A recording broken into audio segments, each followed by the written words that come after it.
Excuse me, do you still have rooms for rent? I'm very quiet. I won't disturb you. Are renters really this polite these days? It looked like a ghost account. First, I had to finish cooking my egg fried rice. My name is Lucy, 23, a failed Beijing drifter. I worked as a programmer in Beijing for 6 months. The 9-to-9, 6-day grind nearly killed me. Lou, young people need to learn some gratitude.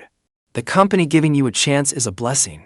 My boss's talent for workplace mind games was 10 leagues ahead of his coding skills. The day I quit, I could not even be bothered to get my exit papers. I slung on my bag and headed straight for the train station. I fled back to the small Jiangnan town like a refugee. Tangshan County, where I was born and raised. My parents spend all year abroad dealing in tea. They left me a 3-story house with a courtyard. Put simply, I was a landlord, living the life of a 50-year-old ahead of schedule. As for whether it was embarrassing, I no longer cared. Just as I was about to eat my fried rice, my phone suddenly buzzed. It was that ghost account again. I wanted to ask, can I pay the rent monthly? Your listing says 1 month's deposit and 3 months rent upfront. Monthly payments are fine. 1 month's deposit, 1 month's rent. Okay, thank you. Can I come take a look this afternoon? Sure. Number 17, Yinghua Lane. Knock when you get here. Do not ring the bell. It is broken. After sending that, I tossed my phone aside and focused on my fried rice. A light rain fell outside. The old cherry tree in the courtyard was in full bloom. Rain had knocked its petals to the ground, covering the blue stone path in soft pink and white. Holding my bowl, I leaned against the kitchen doorway and watched the rain. In weather like this, I figured that Tenant probably would not come.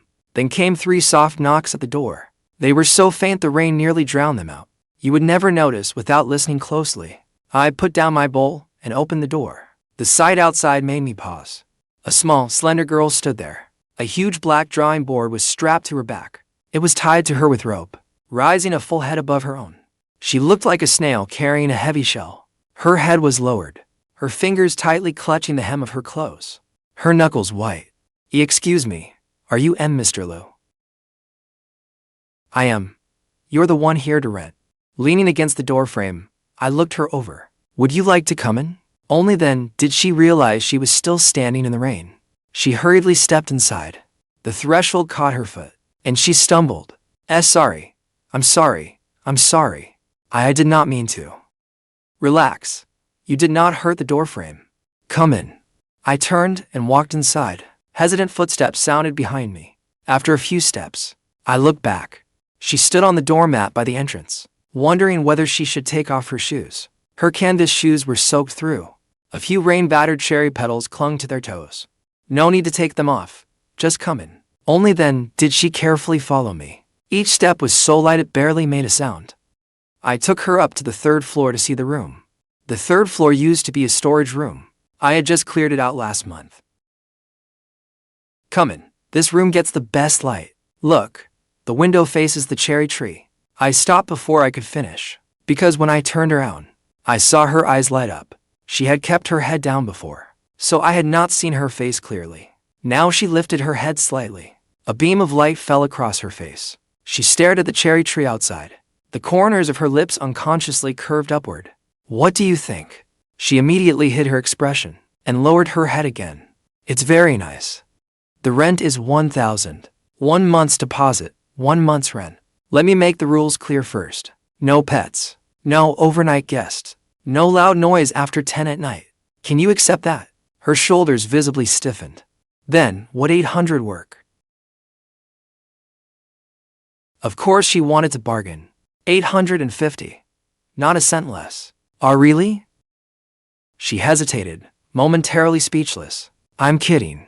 850 is fine. If not, forget it. Okay, I can do that. Thank you, Mr. Landlord. If you can accept that, sign the lease. 1 month's deposit, 1 month's rent. Give me your ID so I can register you. Her hands shook as she searched her bag for her ID. It took her a while to pull it out. I took it and gave it a quick look. Lin Wanwan, 19, from this county. Her name was Wanwan. That was a nice name. Can I move in today? Whatever. I do not have much luggage. That makes things easier. Here's the key. Get yourself settled. At dinner, I made an extra bowl of tomato and egg noodles. Maybe I still was not used to being a landlord. It was not until I served them that I realized. Damn, I'd instinctively treated her like a guest. I had made an extra bowl. I carried the noodles up to the 3rd floor. I stood outside her door for a moment. I knocked, but got no response. I knocked twice more. Still nothing. Just as I turned to leave, the door suddenly opened a crack. A hand reached through the gap. Startled, I handed over the bowl. The door slammed shut. I never even saw her. Come on, you could at least say thank you. The next day, when I went to clean the kitchen, I found someone had already done it. The kitchen was spotless. There was a note beneath the bowl. A line was written on it in pencil. Thank you for the noodles. They were delicious. I folded the note, then slipped it into my apron pocket. I took 2 eggs from the fridge and put them in that bowl. That was our first transaction. The following afternoon, I went to take out the trash. The rain had stopped. The air carried the sweet scent of cherry blossoms and rain-washed earth. I carried the trash bag to the corner of the lane when I suddenly heard something ahead. Well, Lin Wanwan. Long time no see. I heard you dropped out. What? Too scared to even go to college now? We only messed with you for 3 years. Did that really scare you this badly? Move. What? Speak up. I cannot hear you. I said. Please move out of my way. Huh, ow. Let me see what you drew. Ha. Trees again, flowers again, and the sky again. Lin Wanwan, you're still so boring. But this one is not bad. I quite like it. The next second, she slammed the painting onto the ground. Then the second one. Then the 3rd and 4th. The drawings scattered across the ground. Lin Wanwan let out a sound. A whimper like someone was choking her. She violently shook free of the hands gripping her arms, then lunged to the ground to collect her drawings. What is the point of drawing these? Who would look at them? Exactly. Lin Wanwan, you might as well give us the money you waste on drawing paper. The redhead was about to say more, when she suddenly heard footsteps. The blonde looked back too, then hurriedly called out, Let's go. Someone's coming. We'll come have fun with her next time. All 3 girls turned to look at me. I walked straight over. I planted my foot on the phone they had dropped. Who are you? I'm her landlord. You like picking on people, do you? Come pick on me then. What do you want? Don't bother her again. Or don't blame me for coming after you. I happen to have plenty of free time lately. The purple-haired girl tried to speak, but the blonde pulled her back. My phone. Take your foot off it. I bent down and picked up the drawings they had stepped on and dirtied. Do not show your faces in this alley again. Do you hear me? The 3 girls exchanged glances. The redhead snatched up her phone. The 3 of them stumbled away. At the end of the alley, they nearly ran into a trash can. It's okay now. Don't cry. Thank you. Then she lowered her head and kept gathering the drawings. I sighed, then crouched down to help her. Several drawings were dirty. One of them depicted the sky. A pink and purple sunset spread across the rice paper. Mud and rainwater had bled through the paint, creating a strangely beautiful effect. I saw a tiny signature in the corner. The last drawing was a sketch. I froze when I picked it up. It was not a landscape. It was someone standing in the kitchen, wearing an apron, frying an egg. It was only a rough sketch, but I recognized myself. In the lower right corner, she had signed her name again. This signature was smaller than the others. I turned the drawing over to hide it, pretending I had not seen it. Here. You draw very well. Thank you, Mr. Landlord. Then I'll go back. She hugged her art portfolio to her chest, lowered her head, and ran deeper into the alley. I watched her disappear around the corner. After standing there a while, I bent down and picked up the scraps left on the ground, then threw them in the trash. When I got home, I sat at my desk, staring blankly at my computer screen for ages. On the screen was code for a remote freelance project I had taken on a few days ago. The project manager had chased me 3 times, and there was still one line I could not fix, no matter what I tried. But all I could think about was that sketch. It was driving me crazy. At this point, I might as well sleep. The next morning, I woke up choking, not because of my alarm, but because of thick smoke. The moment I opened my eyes, I saw pale gray smoke creeping beneath the door, slowly curling through the room. The air reeked of something burnt. I could not tell what was burning, but it was nothing good. My first thought was, fire.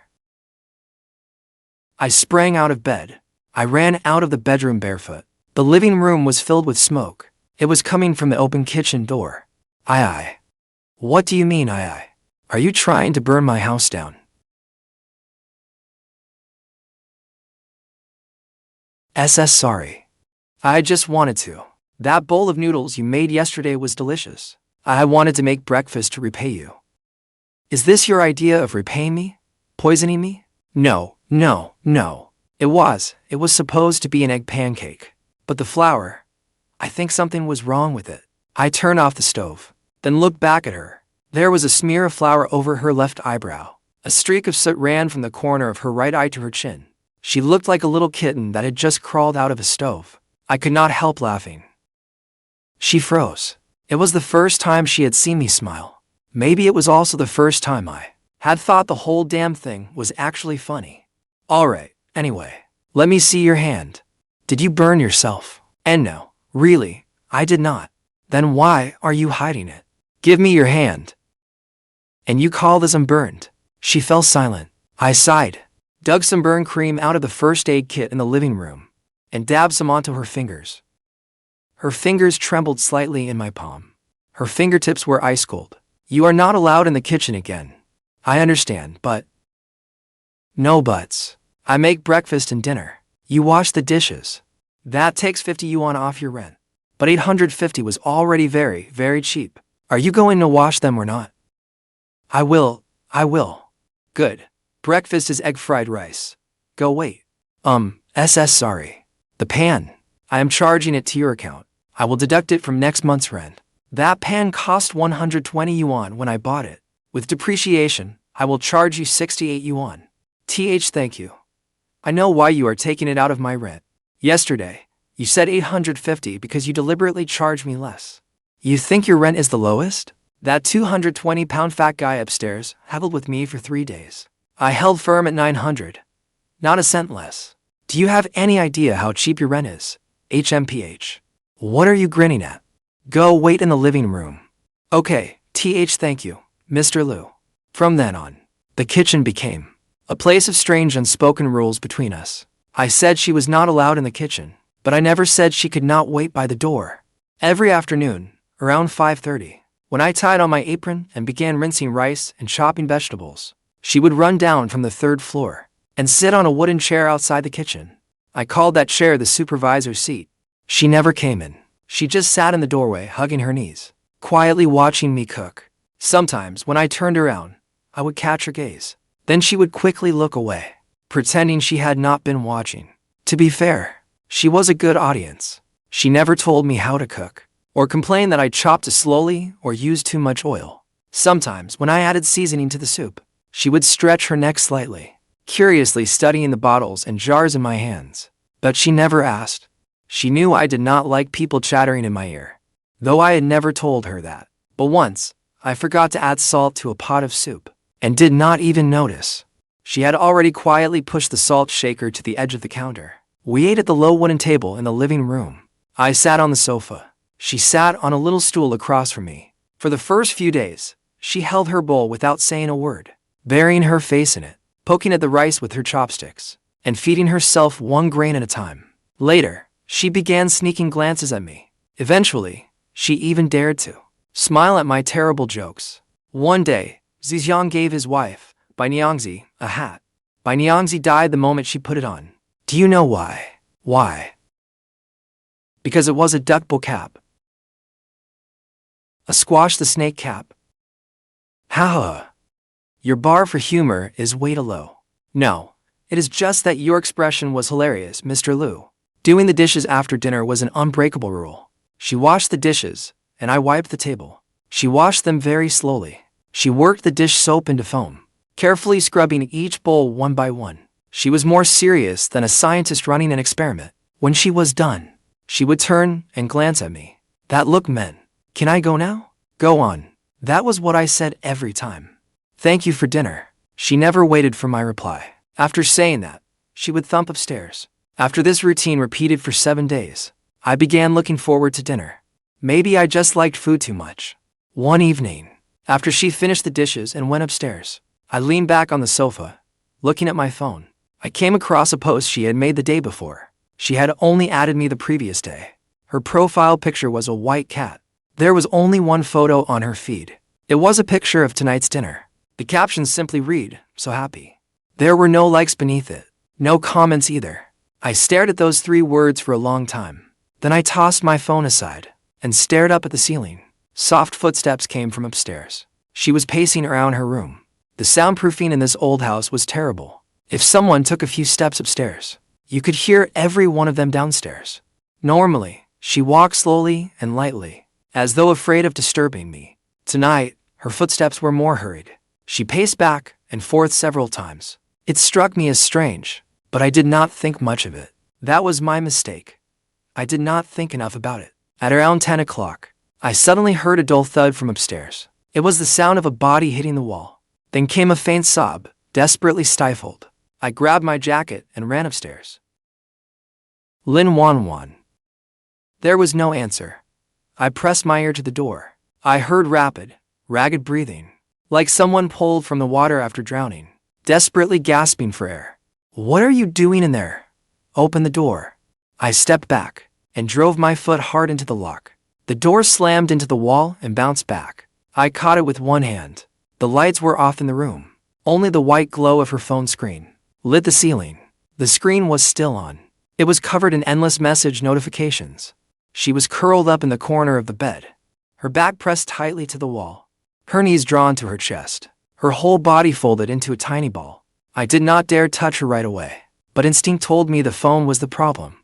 I picked up the phone from the floor. Direct message alerts filled the screen, one after another. They were packed with abuse. The top message came from an account with a flashy profile picture. Its username was Strawberry-Flavored Cutie. It contained a long series of screenshots and a block of text. "Everyone, beware of this artist. She scammed me out of 80 yuan for a profile picture commission." I switched off the phone and tossed it aside. Then I crouched down and carefully reached out. I gently touched her shoulder. She recoiled violently, letting out a hoarse cry. "Wanwan, it is me." She did not react at all. These were symptoms of a panic attack. I had read an article about this before. I desperately tried to remember the solutions from that article. I am going to help you. Pick her up. Let her lean against a steady surface. Give her a safe, controlled environment. Do not leave her alone. I held her and sat on the edge of the bed. I let her lean against my chest. Her heart raced like an out-of-control engine. It pounded wildly, without rhythm. I pulled over the blanket and wrapped her in it. "It is okay. It is okay. Slow your breathing. Follow me. In, out, in, out."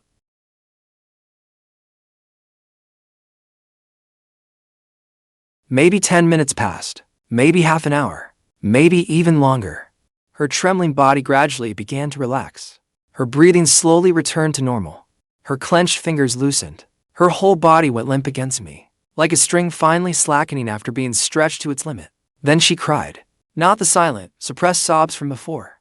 She broke into loud, wrenching tears. I held her tighter. I did not say a word. I just held her quietly and kept patting her back. She cried for a long time, until her voice turned hoarse. Her breathing finally steadied. Her body stopped shaking. Then she slowly pulled away from my arms. She wiped her tears with the back of her hand. Her head hung low, too afraid to look at me. Thank you. Have some water. She took the cup and had a sip. She choked on it. She coughed twice, then took another sip. Then she held the cup in both hands. Her eyes lowered in silence. I picked up her phone and unlocked it. I opened Strawberry-Flavored Cutie's profile. The profile picture was pretty, but there was very little content. The account was only 3 months old. It was obviously a burner account. I opened her warning post and read every detail from beginning to end. What do you think? The chat log was incomplete. It only showed what Wanwan had said, and it was out of order. The most crucial parts of the conversation, the delivery time, revision request, and confirmation of receipt, were all missing. I took screenshots and exited. Wait here a moment. She raised her head and looked at me. Her eyes were red. I turned and went downstairs. I kicked open my bedroom door and turned on my computer. I studied software engineering. I did not like working as a programmer. but tracing a few digital footprints was nothing to me. At 2:17 in the morning, I found strawberry flavored Cutie's real IP address. It linked to matching accounts on 3 platforms. All of them pointed to the same address. A dormitory in a university district in the provincial capital. Following the IP trail, I found a boastful post she had made on another social platform. Got a profile picture for free today. Feels so good. In the comments below, one of her friends asked how she got it for free. She replied, after she finished it, I asked for a refund. There was no contract anyway. She could not do anything to me. Haha. I took screenshots and recorded the screen. I recovered the chat log she had deleted from the cache. I compared her contradictory refund records with her claim that she had never received a refund. There were 21 pieces of evidence in all. The timeline was crystal clear. The holes in her story were obvious. At 3 o'clock in the morning, I organized all the evidence into a detailed post. I posted it online with the original screenshots. I also messaged the accounts that had first started sharing the warning post, and an independent social media account that advocates for artist rights. At 4 o'clock in the morning, strawberry-flavored cutie came across my post. Panicked, she started deleting post. Too late. My post had already been shared. Comments began pouring in. Who is this? Wait, the evidence is pretty thorough. Damn, the story has flipped. Damn, the story has flipped. This is the truth. Cutie is the scammer. The thief was crying thief. I am on the artist's side this time. The evidence is overwhelming. I feel so bad for that young artist. At 5 o'clock in the morning, she publicly apologized. At 6 o'clock in the morning, she transferred back the 80 yuan she owed for the profile picture. The note said, sorry. I tossed my phone aside, leaned back in my chair, and rubbed my aching eyes. Outside, dawn was just breaking. Sparrows chirped nonstop in the cherry tree. Morning light streamed through the half-drawn curtains, painting a pale golden streak across the floor. Soft footsteps sounded on the stairs. Wanwan walked in. Her eyes were still swollen. She looked at me. I looked at her. She looked at me. I looked at her. For a long time, neither of us spoke. You did not sleep. I slept for a while, then woke up. Her gaze fell on the dark circles beneath my eyes. I handled everything. See for yourself. She took the phone, then looked through it for a while. Her finger stopped on the screen that read, the other party has transferred you 80 yuan. It lingered there for several seconds. Then her eyes reddened again. Do not cry. You cry far too much. She raised the back of her hand and wiped her eyes. Why did you help me? I am only your tenant. I stood up, walked to the kitchen door, and tied on an apron. We are having egg fried rice for breakfast. You still have not answered me. I opened the refrigerator and took out 3 eggs. Maybe I just had nothing better to do. Thank you, thank you. Mr. Landlord, next time someone mistreats you, say something. If you cannot say it, come find me. I will say it for you. After that day, Wanwan changed a little. It was a very small change, one you would never notice unless you looked closely. For instance, she no longer buried her face in her bowl when she ate. Do you know why flowers laugh? Because they have a budding sense of humor. Sometimes, she would look up. When I told a terrible joke, the corners of her mouth would curl up first. Then she would pretend to take a drink. For another, she could now meet my eyes for over a second. Though whenever she went beyond that, it usually ended with her knocking over her cup in a fluster. And when she washed dishes, she began humming softly. They were tunes I did not know the names of. Their melodies were gentle, like a spring breeze passing through cherry blossoms. Once, I deliberately stood in the kitchen doorway and did not leave. Her humming grew quieter and quieter, until it faded away entirely. The tips of her ears were red as boiled shrimp. Go on. It sounds nice. She scrubbed the bowl in her hands until it squeaked. After holding it in for ages, she finally blurted out, I am done. Then she hurried around me and clattered upstairs. I watched her retreating figure as she fled in embarrassment, then popped a cherry into my mouth. So sweet. By mid-April, the old cherry tree in the yard began shedding its blossoms. Petals drifted down like pink snow, blanketing the entire yard. Every morning, I had to sweep them after opening the door. Wanwan crouched by the edge of the yard, gathering petals. She chose the whole, clean ones, and pressed them into her sketchbook, one by one. What are you picking those up for? To make bookmarks. You are making so many bookmarks. Can you even read that many books? I can give you a few. Alright, pick as many as you like. So, whenever I swept the yard, I started keeping an eye on the petals on the ground too. The next day, beneath my mug, I found a cherry blossom bookmark. It had been laminated, pressed perfectly flat. Pink and white petals were sealed inside clear film. Beside them, a line was written in tiny fountain pen script. Thank you, Mr. Landlord, for the egg fried rice. I tucked it into a book by my bed, unopened for half a year. Code complete. By the third weekend of April, as I leaned in the doorway drinking an iced cola, I suddenly realized something.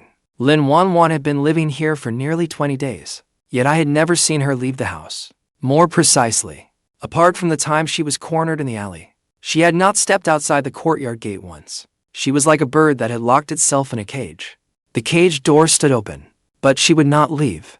Not because she did not want to, but because she was afraid. I decided to take her out for a walk. After breakfast on Saturday morning, I shoved a shopping bag into her hands. Come to the market and help me carry the groceries. Me. The market. It is only 2 blocks past the alley entrance. 5 minutes on foot. There will not be many people. At this hour, everyone has already bought their groceries and gone home. The vendors are all dozing off. She still stood at the kitchen door, hesitating, too scared to go. I'll treat you to sugar-roasted chestnuts from the shop outside. Something flickered in her eyes. She seemed to be making up her mind. Come on, Wanwan. You cannot stay indoors forever. If you are truly scared, you can hold on to the hem of my shirt. After 5 seconds of silence, she finally took that step. There was really nothing scary about the market. Tongsheng was a small county town. The West Side Market had only 3 rows of stalls. The elderly vegetable seller knew me. Little Lou, buying groceries again today. Then she slipped an extra head of garlic into my bag. Wanwan followed behind me, gripping the shopping bag handles tightly. She walked with her head down, occasionally startled by a passing electric scooter, and shrank behind me. Give me a better price, ma'am. I am buying 3 pounds. While I haggled with the old woman at the vegetable stall, she secretly glanced over at the goldfish stall beside us. Her eyes followed a red, butterfly-tail telescope goldfish as it swam in a circle. Want one? Startled, she shook her head hard. I took out 5 yuan and bought 2 little red goldfish. Then I put them in her hands. They are for you. She held the bag of goldfish against her chest. The corners of her lips lifted. Thank you. Oh, do not mention it. On the way home, she took a step forward on her own. She went from walking slightly behind me to walking beside me. There were still 3 paces between us, but at least she was no longer hiding behind me. That evening, after dinner, she kept the 2 goldfish in a clear glass jar. When I went upstairs to bring her the freshly washed duvet cover, I saw her drawing the 2 goldfish. Her pencil whispered across the paper. She drew with complete concentration. She drew their tails large and flowing, rippling through the water, like 2 clouds of red smoke. She gave that drawing to me. She had signed her name at the bottom. It was no longer the tiny signature tucked into a corner, but her full name, written neatly in full, Wanwan. At the beginning of May, one of her illustrations was noticed by an editor at a picture book publishing house. It was a piece she had drawn in the yard before. A sunset, a cherry tree, and a man in an apron, seen from behind as he stood in the kitchen. She posted it on social media. The caption was nothing but a period. It was shared over 3,000 times. Then a direct message from the publisher arrived. Hello, Ms. Lin. I am an editor at Yeming Picture Book Publishing. We saw this illustration of yours. We would like to commission you for a complete picture book. If possible, could we meet to discuss the details? She was beside herself with excitement. She rushed downstairs 2 steps at a time, holding up her phone for me to see. Her finger jabbed at the message on the screen. She opened her mouth again and again, but could not form a complete sentence. I took the phone and glanced at it. I was stunned too. They want to sign you. They want you to illustrate an entire picture book. She nodded desperately. Tears welled up from excitement. I handed her phone back. Then I swept her up and spun her around. She gave a startled scream. Then she realized her feet were off the ground. Panicking, she grabbed my shoulders. Her face flushed scarlet to the base of her neck. I coughed. I quickly set her down. I cleared my throat, pretending nothing had happened. I am happy for you.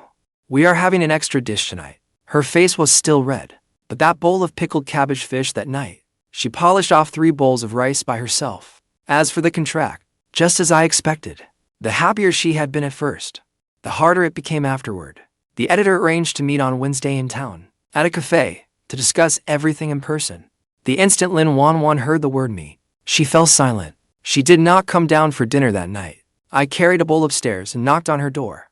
She opened it only after I knocked several times. Her eyes were red. It was obvious she had been crying again. I cannot do it. I am scared to meet them. What if they think I am not good enough? What if I cannot speak in front of them? What if... I sat down beside her. Do you want to illustrate this picture book? She was quiet for a moment. Then she nodded glumly. Then go. I will go with you. She lifted her face to look at me. Tears still clung to her lashes. Aren't you afraid I'll make a fool of myself? How could you embarrass yourself? You are the prettiest girl I have ever seen. Your drawings are beautiful too. You might be terrible at cooking, but you wash dishes like a professional. You have raised those goldfish fatter than the ones at an aquarium. So, how could you embarrass yourself? She froze. I realized what I had just said. I turned to look out the window. For about 10 seconds, neither of us spoke. Mr. Landlord. What? You said I was the prettiest girl you had ever seen. Am I? Yes. You heard wrong. No, I did not. Then why do you remember it so clearly? On the day we met the editor at the cafe, Wanwan wore a dress I had never seen before. If you keep dawdling, we will be late. I am coming out. When she came around the corner, I went blank for a moment. Does it not look good? It looks good. Let us go. The bus was a little crowded. The crowd jostled her off balance. Instinctively, she grabbed my sleeve. I looked down at her hand. Then I gently slipped my sleeve from her grasp. She froze for a moment, about to pull her hand back. When my hand closed around hers, she went stiff. The bus waited along the road. Rows of cherry trees drifted past outside the window. She said nothing, neither did I. But her hand curled stiffly at first. Slowly relaxed. Then she gently squeezed my hand back. Her palm was slightly damp with sweat. That was how her nerves always showed. The meeting with the editor went more smoothly than expected. Wanwan blushed throughout, her head lowered, her words stumbling out. But the editor was a young woman in round glasses. She spoke softly and kindly. She never interrupted Wanwan once. Instead, whenever Wanwan stammered, she naturally picked up the thread and helped her out. I reviewed every clause in the contract with her. Once I confirmed there were no issues, I handed her the pen. Her hand shook so badly she could barely hold it. I placed my hand over hers, steadying it. Do not be afraid. Sign your name, Wanwan. The strokes of those 3 characters trembled faintly on the page, yet every stroke was neat and proper. They looked exactly like the handwriting on the note she had left at my house, on her first day there. Phew. Outside the cafe, she stood beneath a cherry tree by the road, and suddenly said, I did it. I stood beside her, and lit a cigarette. It was a habit I had picked up while chasing work in Beijing. I barely smoked after coming home, but at that moment, I suddenly wanted one. Lucy. Thank you. It was the first time she had not called me Mr. Landlord. I stubbed out my cigarette. No need to thank me. It will always be like this from now on. You walk ahead. I will watch over you from behind. I will watch over you from behind. And when you cannot walk anymore, I will carry you. She smiled again. This time, it was not one of those fleeting little smiles. Her eyes curved into crescents, and tears that had lingered in her eyes for so long spilled free with her smile. An early summer breeze swept in from the alley. The last cherry blossom petal landed in her hair. I reached out and picked it away. She lowered her head, then brushed a soft kiss against my chest, like a cherry blossom touching water. It was almost weightless, yet it sent ripples spreading through me that would not fade.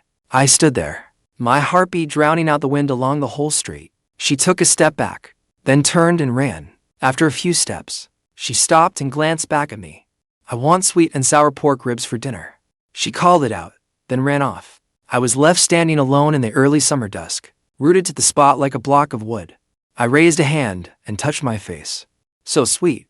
I think I am falling in love. The next day, I ran into people I should not have at the alley entrance.